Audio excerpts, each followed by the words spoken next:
शरद यादव की जेडीयू में घर वापसी की चर्चा ने पकड़ी जोर। आखिर क्यों नीतीश कुमार चाहते हैं शरद यादव की घर वापसी? क्या तेजस्वी के बयानों को काउंटर करने के लिए तैयार होंगे शरद बाबू? विधानसभा चुनाव से पहले नीतीश कुमार की एक सधी हुई चाल। यादव समाज के गुस्से को कम करना चाहते हैं नीतीश कुमार। राजनीति में अस्तित्व बचाने की जद्दोजहद में फंसे हैं शरद बाबू। शरद यादव को मनाने के लिए विजेंद्र यादव को दिया गया जिम्मा। शरद यादव के अगले कदम पर है दिग्गजों की नजर।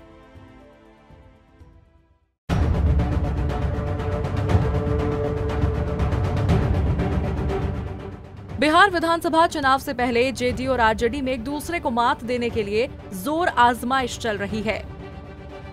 लालू यादव और नीतीश कुमार न केवल दो दिग्गज नेता हैं, बल्कि दो अलग अलग शख्सियत हैं और दो अलग अलग सोच के सिंबल भी हैं। इसीलिए विधानसभा चुनाव से पहले दोनों धुरंधर सन ऑफ द सियोल एक दूसरे के कमजोर नब्ज को छूने की कोशिश कर रहे हैं।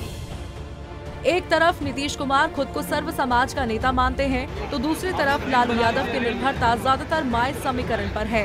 अब नीतीश कुमार यादव वोट बैंक के गुस्से को शांत करना चाहते हैं, ताकि यादव समाज उनके खिलाफ एग्रेसिव वोटिंग ना करे। अपने मकसद को हासिल करने के लिए नीतीश कुमार की नजर अलग थलग पड़े शरद यादव पर टिक गई है। अचानक से इस बात की चर्चा तेज हो गई है कि आने वाले वक्त में शरद यादव के नीतीश खेमे में घर वापसी हो सकती है। आपको ये तो पता होगा कि हर कहानी के पीछे इतिहास होता है। शरद यादव का जेडीयू से रिश्ता तोड़ने के पीछे भी एक बड़ी वजह रही है। इसके लिए हमें 2014 के लोकसभा चुनाव के वक्त की कुछ घटनाओं को याद करना होगा। दरअसल 2014 के लोकसभा चुनाव में नरेंद्र मोदी को बीजेपी की तरफ से प्रधानमंत्री पद का चेहरा बनाए जाने के बाद शरद यादव ने एनडीए को अलविदा कह दिया था। वहीं बिहार में नीतीश कुमार और लालू यादव को साथ लाने में शरद यादव ने अहम भूमिका निभाई थी।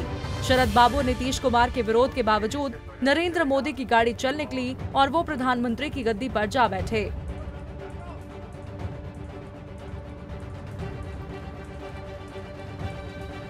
बदलते वक्त को नीतीश कुमार ने भांप लिया और अचानक ही यू टर्न लेकर लालू यादव से गठबंधन तोड़ दिया। बीजेपी ने भी गिला शिकवा भूलकर फौरन नीतीश कुमार के साथ गठबंधन कर लिया। नीतीश कुमार के यू टर्न से शरद यादव सहमत नहीं दिखे और उन्हें इसकी कीमत पार्टी से बाहर जाकर चुकानी पड़ी। इसी बीच 2019 के लोकसभा चुनाव में भी नरेंद्र मोदी का विजय रथ तेजी से विपक्षियों को रौंदते हुए निकल गया और इस रथ में बैठे नीतीश कुमार भी पूरे मुनाफे में रहे। वहीं धीरे धीरे देश और प्रदेश की सियासत में शरद यादव की ताकत सिमटती चली गई। नीतीश कुमार, बीजेपी और लोजपा की मिली जुली गठजोड़ ने 2019 के लोकसभा चुनाव में क्लीन स्वीप कर दिया था। इसके बाद से शरद यादव हाशिए पर चले गए और लालू यादव ने उनकी पार्टी के विलय की बात को भी ठंडे बस्ते में डाल दिया। वैसे राज्यसभा में भी शरद यादव की सदस्यता 2022 तक बनी रहेगी, लेकिन जेडीयू ने आधिकारिक तौर पर राज्यसभा के सभापति के पास शिकायत दर्ज कराई। हालांकि इस मामले में अब तक सुनवाई आगे नहीं बढ़ पाई है और शरद यादव की सदस्यता पर कोई अंतिम फैसला भी नहीं हुआ है। अब चारों तरफ से मिल रही निराशा और राज्यसभा की सदस्यता बचाने के लिए शरद यादव घर वापसी कर सकते हैं। वैसे भी अगर अब शरद बाबू को केंद्र की राजनीति करनी है तो उन्हें नया विकल्प तलाशना ही होगा। इसीलिए सियासी गलियारों में इस बात की चर्चा ने जोर पकड़ लिया है कि शरद यादव जेडीयू में वापस आ सकते हैं।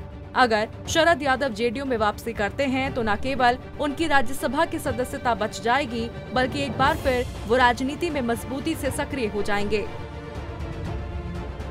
वहीं शरद बाबू के मन बदलने के पीछे एक बड़ी वजह ये भी है कि लालू प्रसाद उन्हें ज्यादा तवज्जो नहीं दे रहे हैं। शरद यादव 2 बार लालू यादव से रिम्स में मुलाकात कर चुके हैं, लेकिन लालू प्रसाद उनकी बात पर अमल नहीं कर रहे हैं। वैसे भी राज्यसभा चुनाव के दौरान लालू ने शरद यादव को तरजीह नहीं दी थी। इस परिस्थिति पर नीतीश कुमार की पैनी नजर बनी हुई है। अब विधानसभा चुनाव के पहले शरद यादव को जेडीयू में लाने के लिए नीतीश बाबू गंभीरता से कोशिश करने में लगे हुए हैं। बताया जा रहा है कि नीतीश कुमार ने इसकी जिम्मेदारी ऊर्जा मंत्री विजेंद्र यादव को सौंपी है। ऐसे में ये सवाल उठता है कि आखिर नीतीश कुमार ये क्यों चाहते हैं कि शरद यादव उनके साथ आएं? इसके पीछे भी एक बड़ी वजह है। दरअसल नीतीश कुमार खुद को कभी किसी जाति के विरोधी नेता की छवि गढ़ने को पसंद नहीं करते, बल्कि वो हमेशा खुद को हर जाति का नुमाइंदा बताते हैं। सुशासन बाबू किसी खास फ्रेम में बांधकर राजनीति नहीं करते। ये उनका एक अपना स्टाइल ऑफ स्टेटमैनशिप है। इसीलिए विधानसभा चुनाव से पहले नीतीश कुमार शरद यादव को पार्टी में शामिल कराकर बिहार के वोटरों को संकेत देना चाहते हैं कि सुशासन बाबू यादव विरोधी नहीं हैं। भले ही शरद यादव का जनाधार ना हो, लेकिन वो समाजवादी और पिछड़ों की राजनीति के एक बड़े सिंबल तो हैं ही। अगर शरद यादव जेडीयू में शामिल होते हैं तो इससे नीतीश कुमार की छवि एक उदारवादी नेता की बनेगी और विधानसभा चुनाव के दौरान तेजस्वी यादव के बयानों को काउंटर करने के लिए शरद यादव को आगे करना आसान होगा। इससे आरजेडी का एजेंडा कमजोर पड़ सकता है। हालांकि शरद यादव पुरानी बातों को भुलाकर घर वापसी करने के लिए तैयार होंगे। इस सवाल के जवाब के लिए सबको थोड़ा इंतजार करना होगा। Bureau report, Punjab Kesari TV.